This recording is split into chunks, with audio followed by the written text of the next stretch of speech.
touchdown passes last year. This one's knocked up. Bowers tips it to himself, and he'll score. Snaps it anyway. Greer lobs it in the air. Whoa, he has trouble with the spin, and the ball is free. It's picked up by Michigan State's Jalen Woods-Jackson, and he scores on the last play. Here's a blitz, and Klubnik didn't see it coming. He got blasted by Kalen DeLoach, who has the ball and is heading toward the end zone.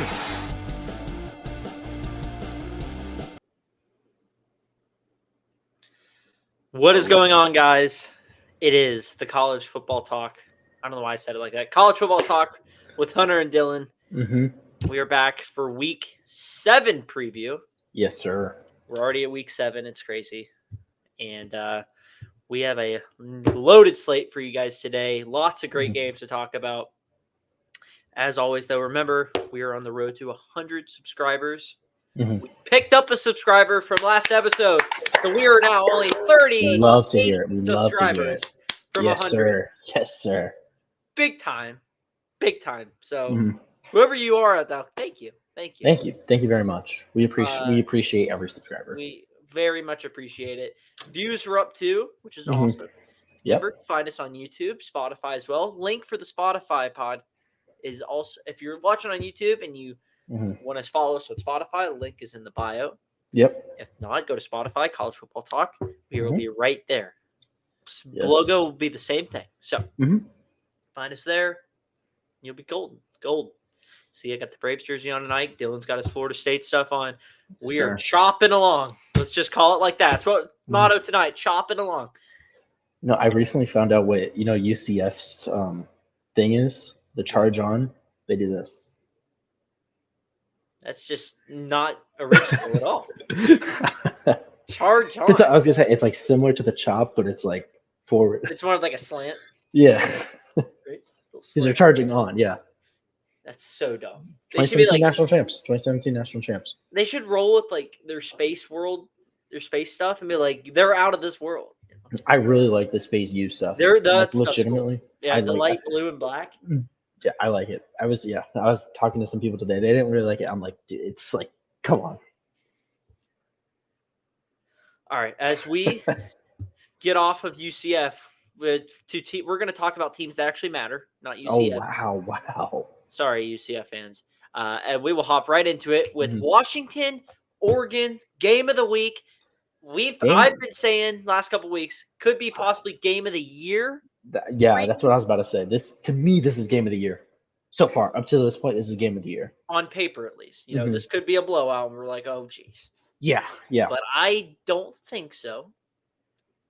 Don't really think so at all. Both teams are high flying, Mhm. top 10 in scoring offense. Oregon only one of 2 teams though in scoring defense as well and scoring offense. Very, very potent offenses led by 2 Heisman caliber quarterbacks in Bo Nix and Michael Penix. Like these guys are going to put on a show. They put on a show last year, but remember Bo Nix got hurt in that game. Yep. Which altered a little bit of the ending, led by a questionable call on 4th down by Dan Lanning in his own zone. Mhm. But nonetheless, we are here. Husky Stadium, 3:30 Saturday on ABC. Game day will be there. Josh Pate and the Once Upon a Saturday tour will be there. Again, shout out Josh Pate for that one. Yeah. One day I'll clip this, but just not today. I will say, I will shout out Josh Pate for. I'm not me shouting out Josh Pate, but his show on Sunday night, he called out. He said Sarasota. We got listeners from Sarasota, Florida, and I was like, "Yep, that's me." There we go. There we go. You got me. Immediately saw that. Yep. You got me. So, I don't know what your biggest takeaway is. Mhm. Personally, for me, I really think it's going to be if Washington's defense is going to be able to limit Oregon at all. Looking at some stats, as I like to do. Yes. A big one pops off to me is Oregon on 3rd down offensively is 10th in the country in conversion rate. Defensively, Washington, 101st. Yeah. So right there, it screams Washington's not able to keep or get off the field sometimes. And if you let a team that averages 51.6 points a game on offense, that's not a good recipe. Mm-hmm. Last time I checked, I know I'm not no brainiac, but teams that can score over 50 points a game and you can't get off the field is not good. Yeah. They're also 119th in first downs allowed, Mm-hmm. 125th in sacks, where Oregon is 6th in the country of protecting in sacks allowed, 2nd in the country in first downs, 10th in the country in passing yards, 8th in rushing yards, 3rd in yards per play. This is crazy. And they're 1st in turnovers. So they do not turn the football over. They have 1 turnover, I believe, at least from Bo Nix, at least. Yeah, Bo Nix only has 1 interception. Michael Penix has 2.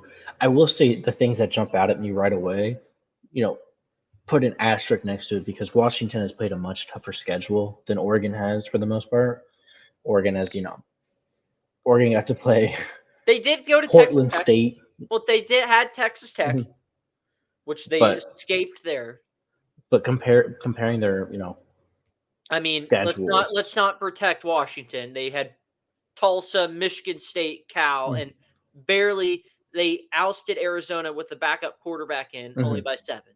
Yeah. So let's not. That was Michael Well- Penix, the whole entire thing going. Because I was going to say is that Washington's defensive numbers are substantially worse than Oregon's. Oregon's numbers on paper look much better. Yes. I mean, just look at yards per game. Washington gives up about 110 yards more Oh yeah. in total. So I mean, obviously you put the caveat on there is that Washington went to Michigan State. They went to Arizona. Oregon had played 2 minutes. They went to Stanford, which that's playing in front of nobody. So does that really count? I mean, it has to count. They're just playing who they're playing. No, exactly. But I do think jumping out at me right away, I think Oregon has a little bit of an advantage. How do you feel right now? I mean, I just think that Oregon has a little advantage just on the defensive side. Mm-hmm. I mean, Washington's offense is just when you have Michael Penix and all of that weaponry around you, it's just you have a fighter's chance. Anytime Michael Penix is there, I'm looking at their stats offensively. They're 1st in passing yards, obviously. One thing that does jump out, though, they do lack in the run department. 103rd in the country. They're only averaging about $123 on the ground. Which right there is like, what happens if, you have to become a pass-only team against an Oregon team that is 5th in the country in passing yards allowed. They 3rd in the country in yards per play. They play the pass well. And they have guys that are on defensively that will ball hawk you and limit you from doing anything. Yeah. Yeah, That's absolutely. what I see. I would say, yeah. No, I absolutely agree with you. I think Oregon has a better defense. I do think Washington's I think Michael Penix has looked a little bit better this year than Bo Nix, but not substantially better. No, you're splitting tooth and nail. I mean, Michael Penix is having he's a yard away from 2,000 yards passing. Yeah. I mean, he's having one hell of a year so far, and he should be.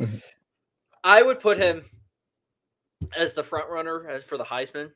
Yeah. I mean, I know Caleb Williams is having a great year, but just Michael Penix right now I feel like he's the best quarterback in the country. I mean, Washington, nobody ever thinks about Washington as being like a place where, offensively you can just dominate but here we are. And this is going to be looking at it. We're looking right at it right now. And this is kind of feels like where Colorado came to Oregon and the whole world watched and it was a big test for Bo Nix to be, hey, cameras are going to be on. Let's see what you got. This is your big chance. And he went out and played awesome. Yeah. Now cameras on. This time Michael Penix now has a chance to really elevate himself along with Bo Nix. Bo Nix got to keep it going. Remember, both these teams are coming off bye weeks. We'll see how they do early. I think early in we'll see how the game flows, Mhm. especially coming out of the bye. You never know because you got to regain some momentum, maybe some rhythm. Yeah. But I expect a high scoring game, but it doesn't feel like it feels more like a game that where a team's going to pull ahead later than Mhm. come down to the last possession. That's just how I'm kind of seeing it. I don't know how you are. I think it's gonna be close. I think it's gonna be down to the wire, personally. Okay. I think it's gonna be a really close game. Care to explain more? Let's go in depth there. Well, I just think this is the most important game in both of these teams' past 5 years, right? This is the Yes. game that both programs have been leading up to. Both of these players, both quarterbacks, this is their moment. I think for both teams, this is you either win or you go home. Mm-hmm.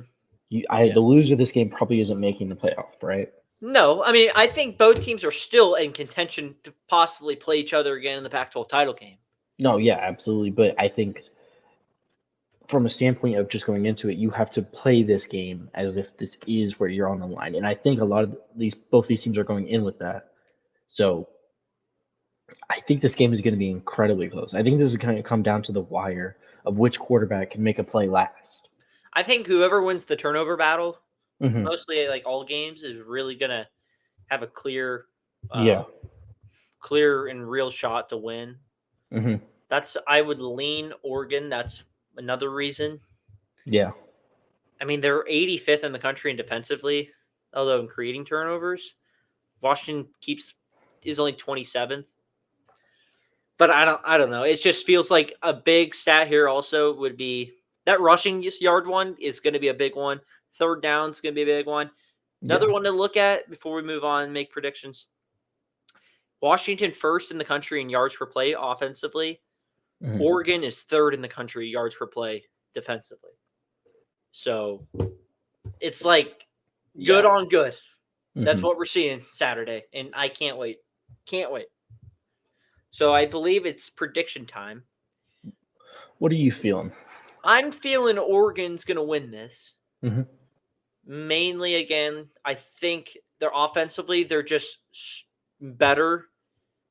And it worries me for Washington defensively that they're not going to be able to get off the field. And Oregon's going to kind of have their way some. Not saying Washington won't put up points because they are, but I just think Oregon's going to be able to put up more points. Mhm. Like I said, high scoring game. But I see the Ducks rolling in. They're already a 3-point underdog. And I do think they will win. I'm going to go and say for 38 to 38-30. Okay. So I disagree with you just a little bit. I think it's going to come down to the very end, and I think Michael Penix Jr. is going to step up. He's going to lead his team down with a minute 30 into field goal range, and they're going to win 33-30. You think Washington 33-30, but Oregon technically covers with a push. Yes, yeah. So they don't cover, though. Mhm. All right, listen, that's why we're here. This is why we're here, guys. I think, we pretty set different opinions on this one. I just think it's going to be super close. Mm-hmm. I think it's going to be incredibly close. Braves game's on, so I just watch it. All right, here we go. Sorry. No, Braves you're good. fighting for their life right now against the Phillies. Anyway. All right, we'll move on. Next game. Another game, 3:30. This is the SEC game of the week on CBS. Texas A&M in the Fighting Jimbos and Bobby Petrino's head down to Rocky Top. Or head up, I guess. Head up to Rocky Top. Take on Tennessee. Tennessee coming off a bye, and then A&M coming off that tough loss at home at Bama, where they really had that game in their hands, but somehow let the ball drop again. Yeah. So, Dylan, you want to give out your early thoughts here? I mean, my first thought, really, just going into it, is I would worry for Texas A&M in this game more than Tennessee. Think more just from like what happened last week, or more just the match at hand? I think just their matchup is not good for Texas A&M. Texas A&M's biggest problem this year has been their secondary. It has, especially when they're not able to get pressure. And I think if you just look at how Texas A&M has played this year, whenever they play an offense that can score points, Yeah. they get kind of out of whack. They get out of sync. I mean, if you look at that Miami game, I think that's just a good, especially since that's also an away game, and this is going to be a much tougher environment than Hard Rock Stadium at Yeah. noon. You know, this is going to be not fun for Texas A&M, and I bet you this is like the strikeout game too. mhm, I haven't checked at all, but kind of like how you were saying about the crowd. I was just thinking how if A&M allows Tennessee to it's get a checkerboard. big play Mhm. early, something crazy happens, like they get a score or something like that. That is a different crowd you're letting into the game and getting Mhm. crazy than you are Miami. Like checkerboard game, place is wild, and you're not helping yourself out, especially if you're going to give up the long ball. They Mhm. do give a good job, though. We knock on their defense. Tennessee's defense is pretty solid, too. But if we're just staying on A&M for right now, big thing, jumped right out the gate. They've got to be able to stop the run if you're A&M. Braves Yeah. got to the inning again. A&M's got to be able to stop the run. They do a Mhm. great job at stopping the run anyway. They only allow about 84 yards a game defensively. They are 9th in the country in rushing yards. Vice versa, Tennessee 7th in the country in rushing yards. Tennessee loves to run the football. Their offense goes to the run, but more of like an option run.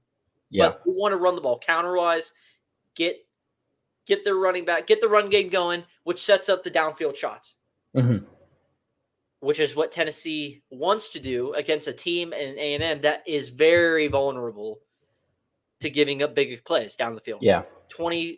15, 20 yards down the field, A&M is very vulnerable at that. Mhm. As I said last week, they come in top 5 in the country in sacks. Tennessee 27th in the country in sacks. Mhm. I think if you're A&M, you got to take a playbook out of what Florida did, and that's just stop the run. Got to stop the run and keep Milton in check as far as limiting the downfield shots. Because that's what I felt like when I was there. I watched it. They forced Tennessee to do a lot more screen game and just try to get yards after catch. Yeah. And they took away the deep ball because they were able to stop the run. Because now you're setting them up for 3rd and long where Tennessee's doesn't want to be at. Especially with a quarterback in Joe Milton, who's very inaccurate down the field. Yeah. That's another question, and I think you might agree with this. Is Joe Milton going to be able to take advantage of some of those shots down the field when they're there? I mean, it's a good question. I think just because I trust Josh Heupel as a head coach, right? Yeah. I think he's legitimately a very good head coach. Mm-hmm. I believe that they have something set up for Joe Milton to take advantage of his problems, right? Mm-hmm. That they can overcome his ability to be a little bit inaccurate when throwing deeper down the field. So I do want to give them the benefit of the doubt that I think Tennessee will still be able to create explosive plays in the secondary, just because I believe, say whatever that I'm believing in something that probably isn't going to happen. But right. Yeah, but I want to believe that they're still going to be able to throw it downfield, just because we've seen it. We've seen, we have. It's not the same team. Mhm. Excuse me. As last year's team was with Hendon Hooker and all them. Mhm. Remember, they're now down without Brew McCoy, who's their star receiver or their veteran receiver for that matter. They don't really have like a star guy. They got, they have a couple guys. Mhm. I forget his name. I think it's Squirrel White. Yep. Yeah, it is. It's Squirrel White. Yep. What a name, by the way. Squirrel White. Leading receiver right now. But, they're down Brew McCoy. As I was talking about running game and you were talking, I looked up Tennessee's, again, I think this is really where, again, good on good meets. Yeah. And it's really going to be decided in this. I truly do think. Otherwise, because I think A&M is going to be able to score. See, that's my question, actually. Roll that thought. So, Tennessee offensively running the football. 231 yards on the ground a game they're averaging. Yeah. Like I said a little bit ago, rushing yards, Texas A&M's only given up 84 on the ground, allowing. Good on good. Yeah. Will they be able to stop them and limit, or are they going to be able to run the ball and just set up everything else? As far as A&M scoring, I think you got to be able to do, again, what Florida did, and you got to have balance. Florida was very balanced against Tennessee, and that's what was able them to score and limit possessions for Tennessee. Yeah. They were able to run the football very effectively, and they made Graham Mertz not have to do anything crazy. He did what he needed to do. He was efficient, and that's what they're going to need Max Johnson to do. They've got to be able to do better in the red zone. They were atrocious in the red zone last week. Very bad. They only scored 3 points in the second half after they scored 17 in the first half last week. Got to be better there. They've got to be a lot better. They're 43rd in the country in first downs offensively. Defensively, Tennessee is 18th in the country in first downs allowed. Where I do think they might be able to get them, maybe, as far as your Tennessee, they got to be able to do what Alabama did last week and get after Max Johnson. Austin Riley home run. Get after Max Johnson. Second in the country in sacks. They will get after you. And what I saw the A&M offensive line do last week was get bullied up front. Bullied. Yeah. They're 61st. When we were talking about Texas A&M scoring points, that's why my question was going to be, can Texas A&M, let's just say that, situation Tennessee isn't playing well offensively. Matt Olson hit. Nice. Wait, repeat that one more time for me. I was kind of got distracted right there. Even in a situation where Tennessee's offense isn't fully in sync, right? Yeah. I still think there's a decent chance that Texas A&M's offense just cannot do anything that day. They're going to Neyland. They're going to Neyland. It's a checkered game. It's 3:30. I think it could be depending on how much do they let the crowd get into it. Even then, I think Max Johnson's been a veteran enough. I mean, he played at LSU. He's been at A&M now. I don't think the crowd is really going to affect them too much. Yeah. It might from a penalty standpoint. They can't fall behind the chains. Yeah. Because as soon as those pre-snap penalties will be a killer. Especially late, like on second and third down. You cannot fall behind more than you need to. Prediction time. Okay. I want to hear your prediction. Mine's a little bit crazy. All right, so I think I have no idea what to think of this game because A&M is good enough to beat anybody in the SEC. Good enough to beat anybody. I think that the fact that the game's in Tennessee comes off a bye. I think, because I just don't know. I'll be honest with you, I really don't. Because if they're able to get after A&M, especially in sacks, and set them back, that's going to kill them. But if A&M's able to stop the run and get Tennessee off schedule, there you go.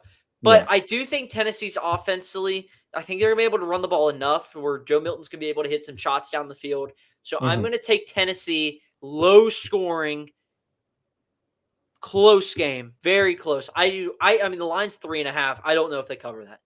I think this is maybe a one possession play away from being either game, like a coin flip pretty much game. But I'm going to take Tennessee. I'm going to take them over under 56.5. In some places it's 56. Drop to 55.5. But I'm going to say Tennessee wins 24 to I don't even know. 24-16. Okay. Yep, I just said they wouldn't cover. Can't do that. 24-21. Okay. Very close. Could be a walk-off game. They might take the field goal post into the river again. I think Tennessee wins 38-24. So you have 14 plus. Mhm. Well, 14, but I just 100% believe this Texas A&M squad stinks. is not only does it's not You that think they stink? I think there's a cap. That Okay. there is a limit to what they can do offensively and defensively. That offensively, with Max Johnson at quarterback and without an amazing running back, they are a 25 to 22 points per game team. Yeah. That's all they'll sit at. They will not outperform that. The only time they look crazy is when they play a team far worse than them. I And think Tennessee coming off the bye, getting a home game, getting it to be a checkered game, is going to be able to just feed on that energy. They're going to come out on offense. Joe Milton's good. People are going to be like, oh my gosh, how is Joe Milton completing passes downfield? It's just going to be because he's going to get a lot of easy opportunities early, I think. I think they're just going to go up big early, and then they just don't really give A&M any chance to come back into this game. that's a respectable line. I just don't know what to think of this because A&M was good enough to win that game last week and they didn't, and now they have Tennessee. Could be a letdown spot for them, or it could be let's just get the boys revamp, go in here and try to pull off a win. I just think to a degree though, I think we'll move on, but I just think for A&M, it's like that Alabama game was a complete motivational crush. Like that Might probably be. crushed dudes in that locker room. And it could be. Could very well be.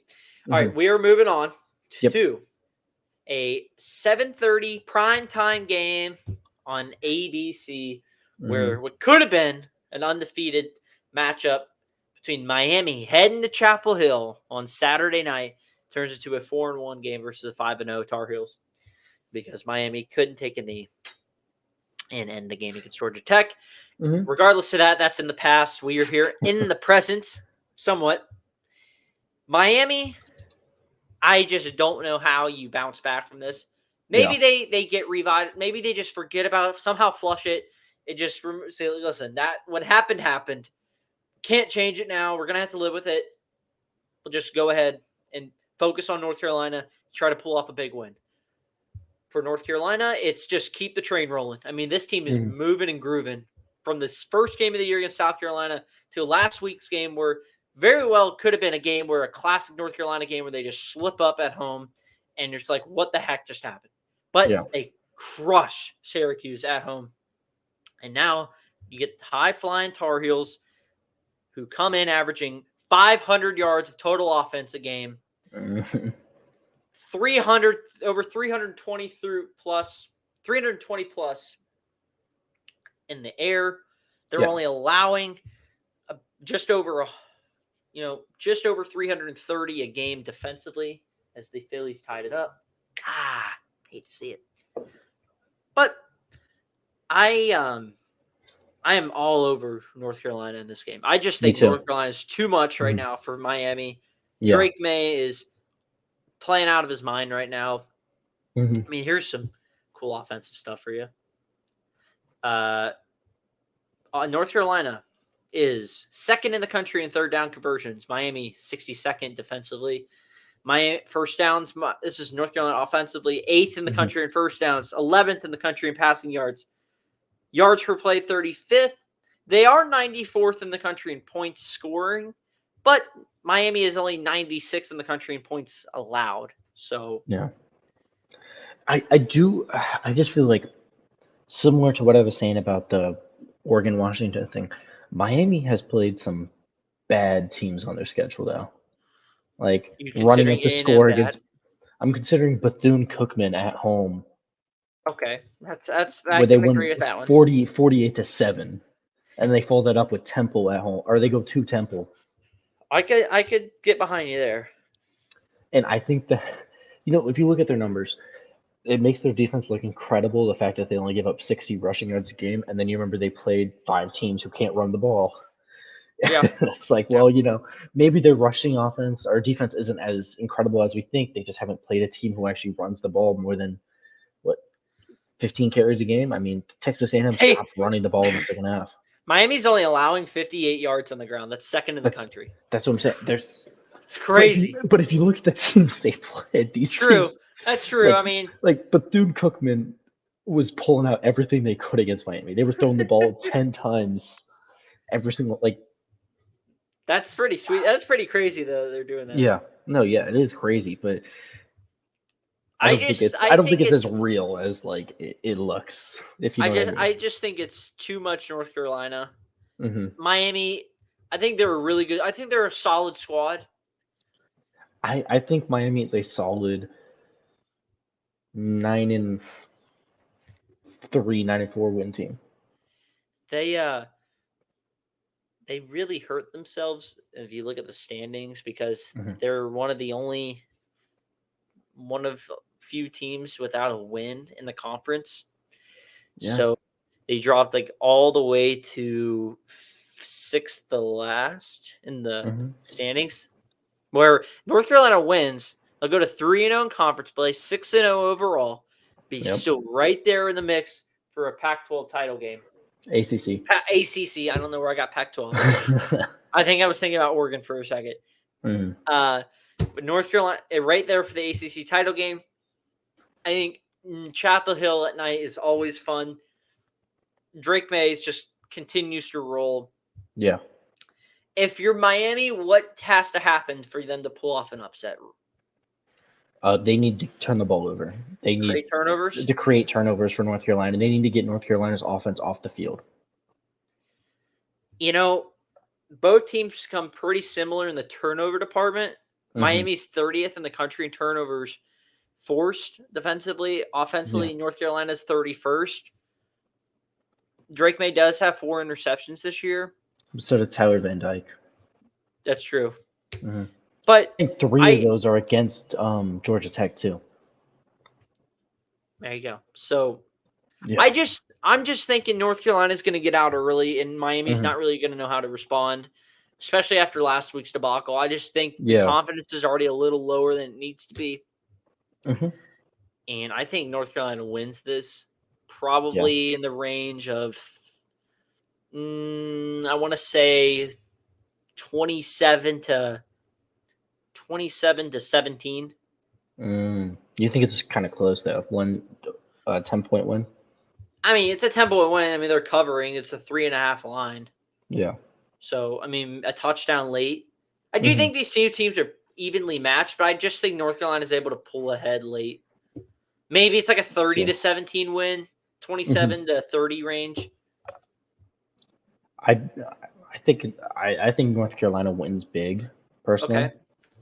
I think they win 42-21. Oh, man. You're just pulling out the big ones today. Yeah, no, I just think that because of the way Miami lost last week, mixed with them playing a night game at Chapel Hill and North Carolina having something to prove.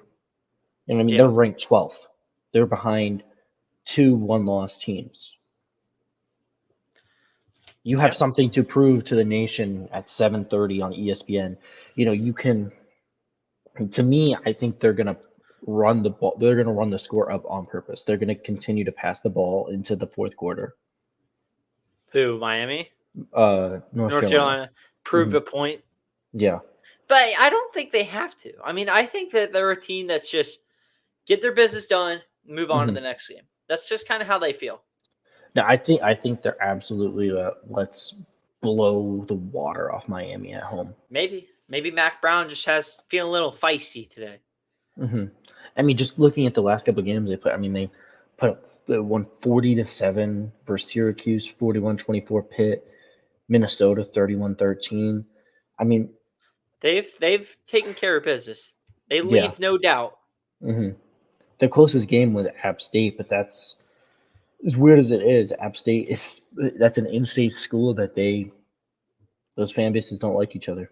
No, that was a very close game too. They always play each other. It was last year too. Yeah, that's just for some reason every year they play that game close. They play that game. They went into 2 overtime this year too. All right, we're gonna move on. Notre Dame, USC. Where Dylan's favorite. Where he's going to have to defend USC somehow here. Where I think Notre Dame has a point to make in this game. They lose 2 games coming into this. They come home after 3 really hard-fought physical teams they've had to play in Duke, Ohio State, in Louisville. And now you get USC coming in to your building this year. Mm-hmm. You have a better quarterback this year than you did last year. Mm-hmm. You have a more physical team than USC does. You have a running back who might run for 1,000 yards. And I'm just thinking it's going to be Notre Dame's offense taking on USC's defense. This is the thing that's going to, oh man, lot of bad in that USC defense ranks wise. But before I do that, let's hear your thoughts. Look, man, I'll admit it, USC's defense has not been good. No. They've not been good at all. But their offense is incredible. Their offense is incredible against bordering on historically good. Well, you can do that when you play Arizona, Colorado, Arizona State's defense, Stanford's, Nevada's, San Jose State's. They're really tough defenses. I know. We don't give credit to the boys out in Nevada, but let's bring it back to earth now. I mean, come on. They scored 66 on Nevada. That's okay. And Nevada is where? Huh? Mountain West boys. Come on. Oh, respect the Mountain West. I respect the Mountain West. I love the Mountain West. But we're not comparing USC offense taking on a tough Nevada defense. We're talking about Notre Dame and its offense taking on USC's defense. And I do think Notre Dame is going to be able to take very much a lot of advantage of this USC defense. This USC defense stinks. Mm-hmm. Yep. I'm looking at the rankings. I have them right in front of me. This is just USC defensive ranks. 111th in red zone efficiency. They are 72nd in the country in third down conversions. 122nd in first downs allowed. 115th against the pass. 92nd in rushing yards allowed. 78th in the country in yards per play. The only thing they're really green in is sacks. They do get after the quarterback against inferior teams with poor offensive line. And 58th in the country in points allowed, which is no thing that really brag about, I think. And they're 80th in the country in turnovers. So they're not creating turnovers like they did last year, where they were really good at that. Where if you look at offensively, Notre Dame, the numbers are middle of the pack, but they've played better competition. You've played against really good defenses. So, they may be 50th in the country in red zone efficiency, but they haven't been in the red zone a whole lot because there have been a lot of low scoring games. If anything, Notre Dame is 91st right now again in points allowed. Sam Hartman hasn't played his best ball, but I just think if there's ever a game to get right, it's this game. Okay. And I think that they're going to be able to run the football. Estime's going to have a field day, and they may score 20 points in the first quarter. Maybe. Okay. I think USC is not going to be able to stop this team. Their only hope is if they're going to be able to keep up. Mm-hmm. I think that, Caleb Williams is going to be able to create points. He was last year against this similar Notre Dame defense. Yep. I don't know. It just feels like trouble brewing for USC. I'll let you respond. I mean, I don't have a clear response. I think a lot of the things you said were true. I have a strong feeling this is going to be a shootout. Okay. USC is going to have the ball for longer because Notre Dame's going to score quick. Yeah. And you're going to hate me for this. I know think what you're going to say. USC wins this game. You're crazy. I think USC you're out of your mind. 43 to 42. They go for two at the end. They go for two at the end, and they win this game. Get out of here! You're crap. Nope. You're crazy. Nope. There's not a chance. They're gonna get the ball. They're gonna get the ball in the last drive of the game. They're gonna go downfield, score, go for two, and Rudy's gonna come out on the field. Rudy's gonna come out. He's gonna put on a USC helmet. That's cute. That's real cute. There's not a chance USC keeps it close. Notre Dame is going to crush this team. I've been saying it for weeks. What do you think the score's going to be?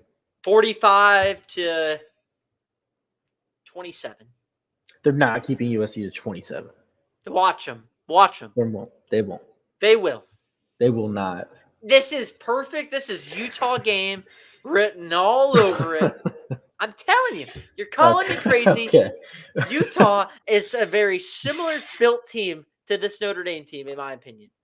Quarterback-wise, they might have a better quarterback than Notre Dame, but they want to run the football. They're a physical team that wants to run the football and create openings in their pass game. They have a workhorse at running back, and he hasn't had a big game in a couple weeks. He's going to have one Saturday when he runs all over this USC team.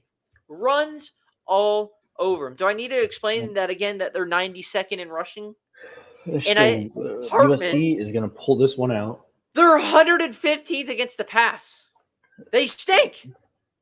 Does not matter. They stink. I would love to, side note, I'd love to see USC and LSU play each other.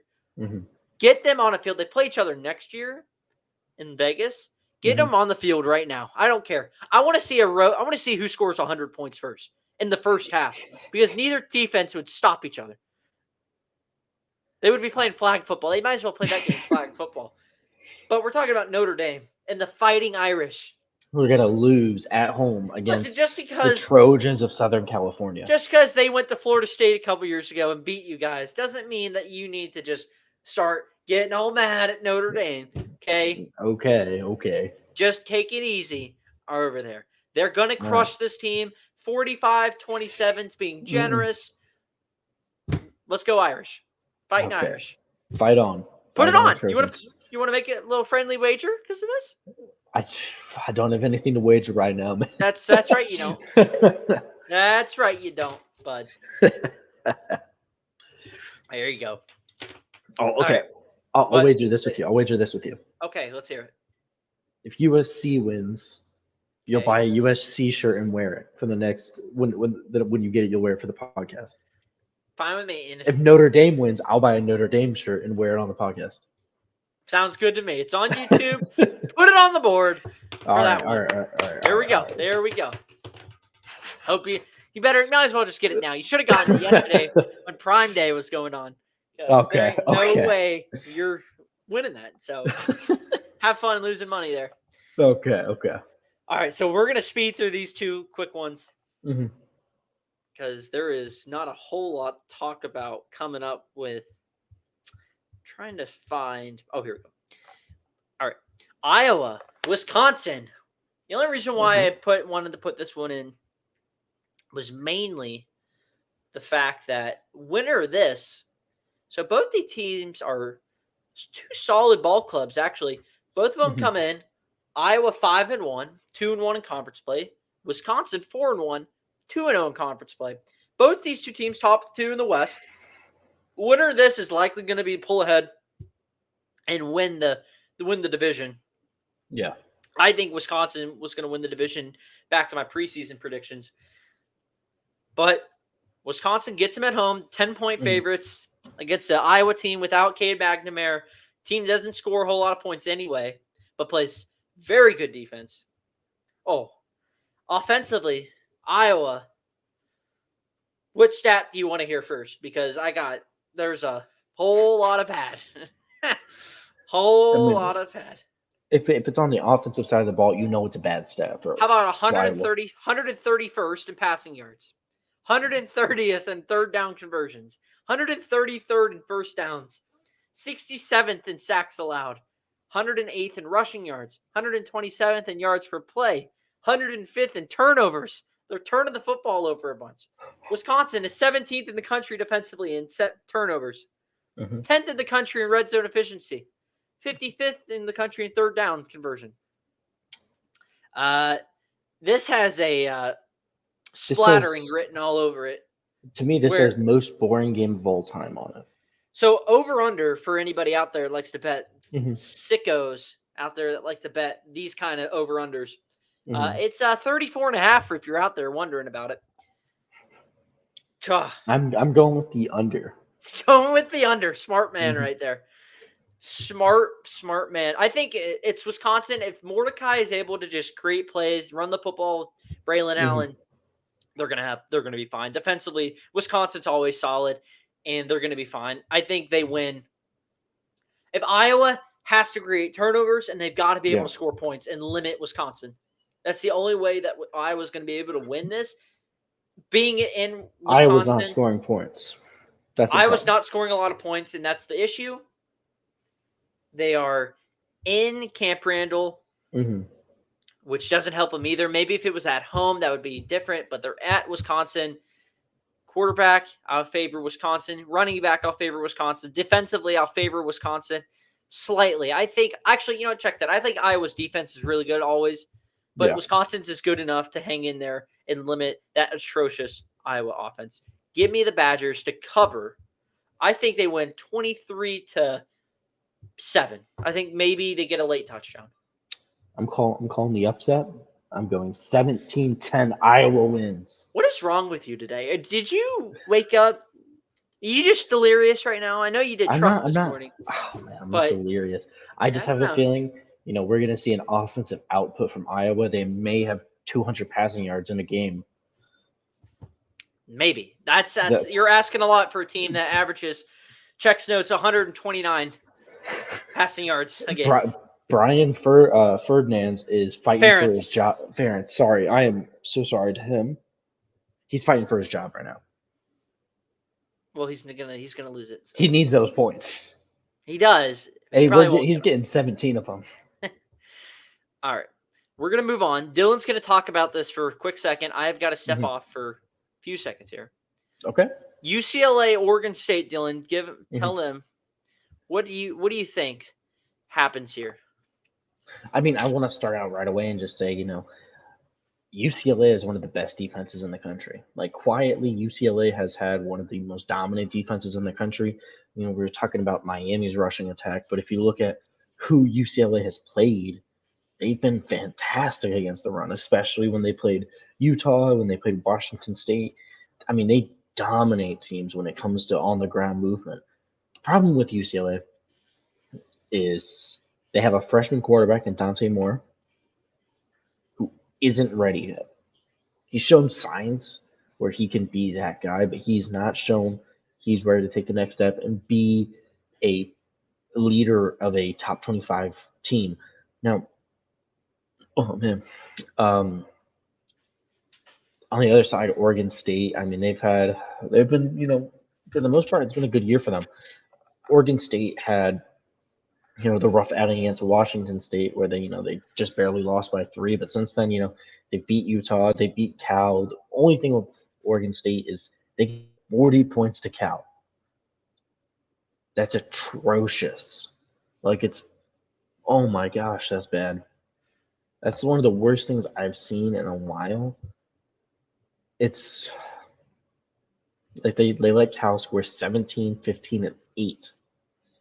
And most of it was through it was in the air, and it's not very good. So this is a good matchup. This is a really good matchup. It's a very sneaky ranked matchup that nobody's really talking about out west. And it's an 8:00 Eastern start, so it's 5 Pacific time. Yeah. So 5:00 kick. Both defenses are really good. That's what I was saying. The only thing that gives me hiccups is Oregon State's defense just gave up 40 points to Cal. I feel like that was more of a look ahead. I hope so. I think it will be a big story. Being a big thing to keep an eye on. From UCLA offensively, they stink in the red zone, 129th in the country. Oregon State, very good red zone defense at 61st in the country. So if Oregon State's able to limit UCLA from scoring points in the red zone, I feel like you could see a game where this is kind of like the Utah game from a couple of weeks ago, where Oregon State kind of controlled in dictated terms. Even though UCLA's defense is really good, is their offense led by? Is Dante Moore going to be able to create enough plays You saw what happened when they went to Utah a couple weeks Mhm. ago. They were not able to do anything. Yeah. I think he's a good player. Really good. I think he's a good quarterback. He's only a freshman. But are they good enough to stop the run and, limit that Oregon State offense that is so potent on the ground? Hmm. Very balanced team. They average both over 200 yards on the ground and in the air. The big story is the rushing yards. UCLA 64 yards allowed, only allowing Yeah. though. But I just think Oregon State's going to be able to dictate it too much. Like I said, very good defenses going at each other. Hmm. Look for a low scoring game. Yeah. Oregon State's a 3.5 point favorite. Over under is 54. I would lean the under. Yeah. Personally. All right. I think you're ready to make a pick here. Yes, I am. I don't know how you feel. I'm going to go with 24-21 Oregon State wins. I'll go Oregon State 24 to 24 15. Okay. 15.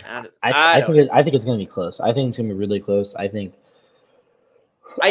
Oregon State's defense is going to be too much for a freshman quarterback in that offense that hasn't been scoring as many points as they probably want to lately. Yeah. 25 last week to Washington State. They only have 7 to Utah.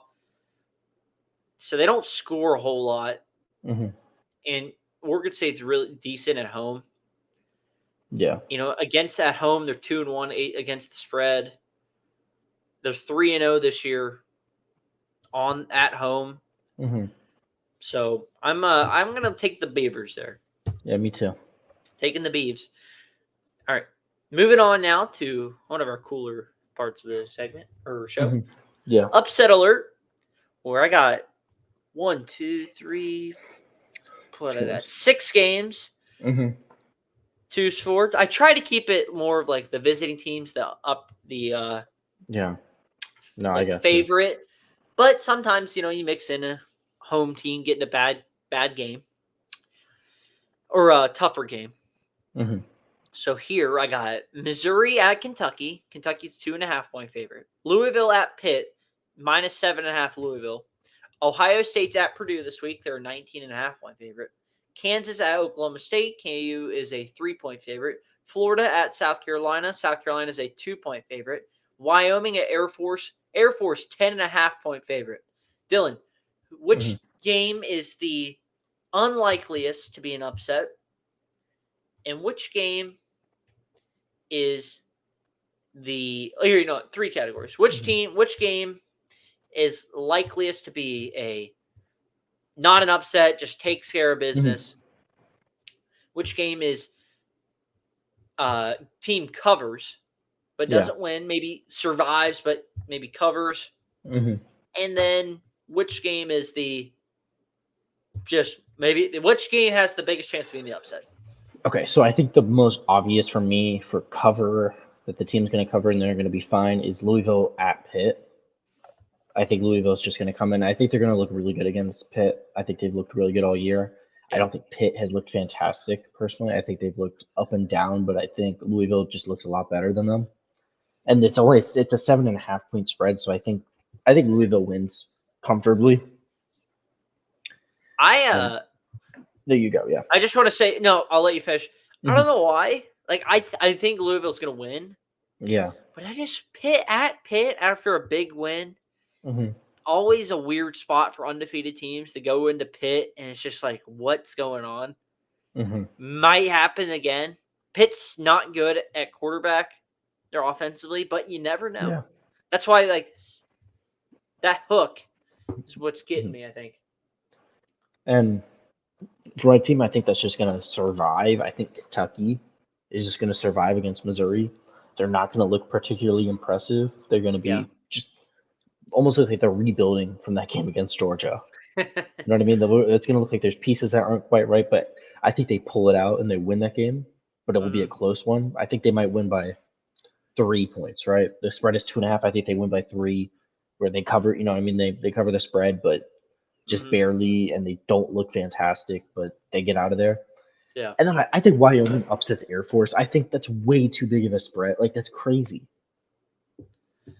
There's probably something Like, that we're not seeing. There's something's wrong with But this. There's Air something's Force not right. could be a game where, Air Force is very good.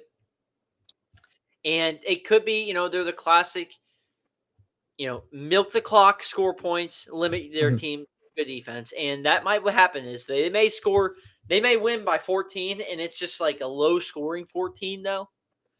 But they just may keep Wyoming off the field. I mean, Air Force is like their Air offense. Force defensively, they are 8th in the country. They're only allowing about 12 points a game. Scoring offense, they are up there as well. Like, they will score points, 16th in the country. They're averaging 37 a game. So it's because they're averaging 330 rushing yards. that'll do it. And you know what they're doing? They're Yep. limiting other teams from being on the field because they're just staying on the field. But I do just Wyoming has played a tougher schedule, better. Beat Texas Tech, you beat Fresno State, but now you got to go to Air Force. I mean, you were close at Austin. Yeah. Up until like that fourth quarter, you were in a one-score game versus Texas.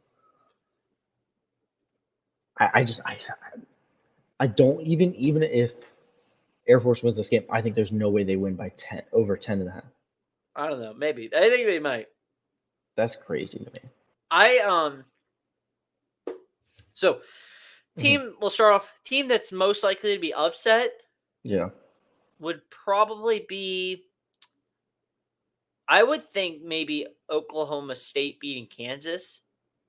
That's I don't fair. know. I think Oklahoma State has found something at quarterback in a big win last week with Kansas State.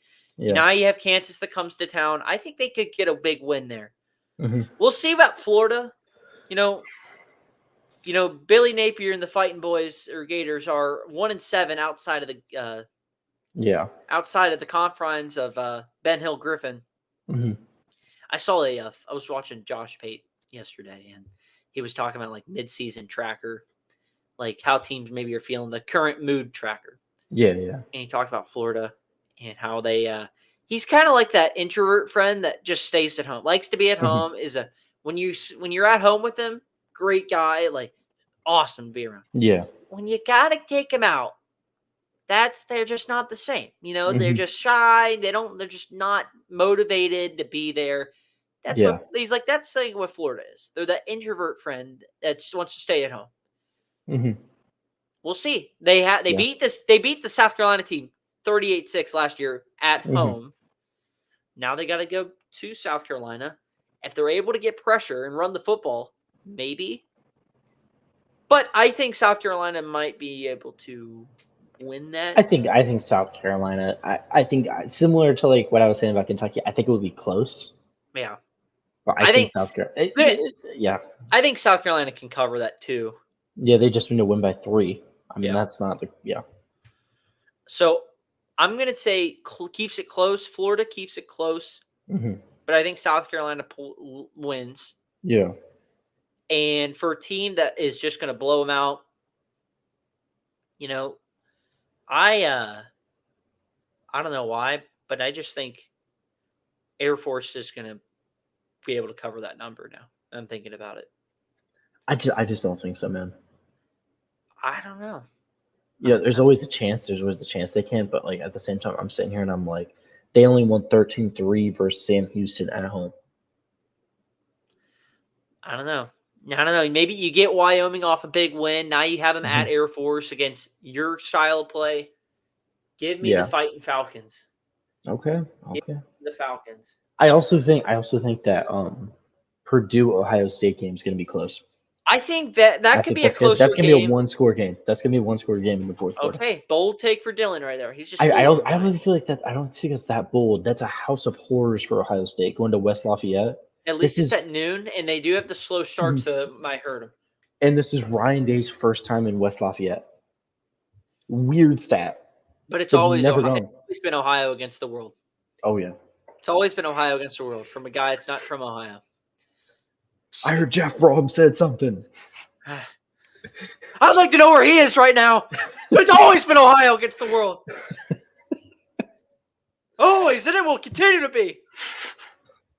Anyway, let's move on to best bets now as we close out today's episode. Just check the numbers from last episode as we take this short little pause. Guys, up a subscriber, 5 likes, 55 views. Thank you. Let's give it a round of applause. We love to see it. Continue to see it, hopefully. Yes. Average view duration's up. Views are up. From last episode where we had 16, we're up to 55. That's big time, guys. So continue to like and subscribe to the channel and keep on watching. Anyway, all right, we'll move on to best bets now. Where we are, let me check. We were 11-11-1. I had a great weekend last week. But, the picks that we made, we kind of got screwed by A&M. Yeah. Vanderbilt should have covered. We changed. I had Georgia to cover the spread. Changed it to the under, so that didn't hit. Yeah. But, Arizona and Louisville did, so. But I got good picks this weekend. So, I got South Carolina -2. I think it's close, but they win. They pull ahead. Yeah. I had Wyoming plus the 10.5, but I just changed it to Air Force. I think Air Force wins and covers. Okay, man. I might regret that. Notre Dame -3. Sorry, Dylan. Okay. Fresno State -4.5. That is tomorrow night. And Oregon, Washington, I'll take the over at 67. Okay. All right, take the over. So. Okay. That is all I have tonight. Dylan, any final thoughts here? Let's watch some football Saturday. Let's watch some football. Let's enjoy, guys. Remember, week 7, big games. We'll be back next week, as we always are, with recap, rolling right into week 8. Enjoy this weekend's slate. We'll see you next time. Peace out. See you guys.